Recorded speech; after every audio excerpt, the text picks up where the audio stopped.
दोस्तों, आप सोचते हो अगर इंडिया की इकोनॉमी वीक होती है और आप ये समझते हो यूएई से इंडिया पैसा भेजने का फ़ायदा अभी ज़्यादा मिलेगा, लेकिन सच बताऊं, इसके और भी बहुत सारे हिडन फ़ायदे हैं यूएई एक्सपैट्स के लिए, जो मैं आपको इस वीडियो में क्लियरली समझाऊंगा।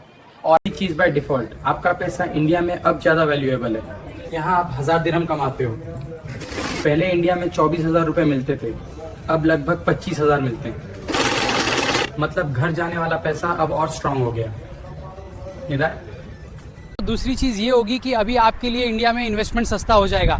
आप इंडिया में प्लॉट्स, गोल्ड, म्यूचुअल फंड्स, ये सब सस्ता पड़ेगा आपको, क्योंकि यूएई सैलरी का पावर इंडिया में बढ़ जाता है। सुनो दोस्तों, एक और इंटरेस्टिंग चीज़ है जो शायद लोग मिस करते हैं। अगर आप यूएई में ऑफशोर इंडिया में किसी प्रोजेक्ट पर आदमी से काम कराते हो और नॉर्मली आपको कोई सर्विस या सब्सक्रिप्शन के लिए 1000 दिरहम पे करना पड़ता था, अब आपको वही चीज़ के लिए 900 दिरहम ही पे करना पड़ेगा। ज़्यादा वैल्यू वही पैसों में। तो यूएई एक्सपर्ट्स के लिए इंडिया का टूरिज्म अब चीप हो जाएगा, क्योंकि जब आप इंडिया हॉलिडे पे जाते हो ना, तो होटल्स, फूड, ट्रांसपोर्ट, शॉपिंग, ये सब चीज़ें आपको और सस्ती पड़ती है। आपका दिरहम की वैल्यू अब इंडिया में ज़्यादा है, इसीलिए पूरा ट्रिप का टोटल एक्सपेंस कम हो जाता है।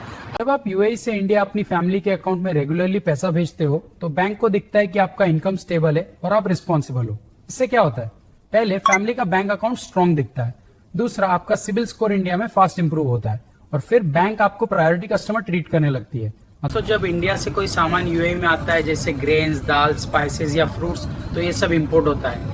इंपोर्ट होने के टाइम ये चीज़ें काफ़ी लो कॉस्ट पे यूएई आ जाती है, क्योंकि इंडियन रुपी का वैल्यू यूएई के दिरहम के कंपैरिजन में कम होता है। क्या हुआ? यूएई का दिरहम का वैल्यू स्ट्रांग है और इंडिया का रुपया थोड़ा वीक है। इससे कंपनियां और इंपोर्टर्स अपनी प्राइसिंग थोड़ी एडजस्ट करते हैं। सिंपल शब्दों में, आप सेम प्रोडक्ट या सर्विस पे कम पैसे खर्च कर रहे हो, मतलब आपका पैसा ज़्यादा काम कर रहा है। Daily expenses, subscription, grocery, bills, सब पे आपको डायरेक्ट बेनिफिट मिलता है। बस यह सीधा फायदा क्या है, जो यूएई में हम सुपरमार्केट या लोकल स्टोर से ये चीज़ें खरीदते हैं, उनको थोड़ी सस्ती रेट में मिलती है। मतलब जो पैसा आप कमा रहे हो यूएई में, उसकी वैल्यू वहाँ पे ज़्यादा काम आती है और एवरीडे चीज़ों पर आपको बेनिफिट मिलता है। दूसरा सबसे इम्पोर्टेंट बात, आप जो यूएई में कमा रहे हो ना, उसका लॉन्ग टर्म बेनिफिट इंडिया के लिए बहुत स्ट्रांग है। मतलब आप अपनी फैमिली का फ्यूचर सिक्योर कर सकते हो, रिटायरमेंट फंड, इन्वेस्टमेंट्स या अपना छोटा बिजनेस स्टार्ट करना। सिंपल शब्दों में, यूएई सैलरी का पावर इंडिया में आपके लिए फ्यूचर सेफ और स्ट्रांग बना देता है। दोस्तों, ये था इस वीडियो का सबसे इंपॉर्टेंट कंटेंट। अपना और अपने परिवार का ख्याल रखो, और जो लोग आपसे प्यार करते हैं उनका भी। मिलते हैं नेक्स्ट वीडियो में, जहां मैं आपको और भी इंटरेस्टिंग जानकारी और नॉलेज शेयर करूंगा। तब तक के लिए टेक केयर, स्माइल करो और खुश रहो।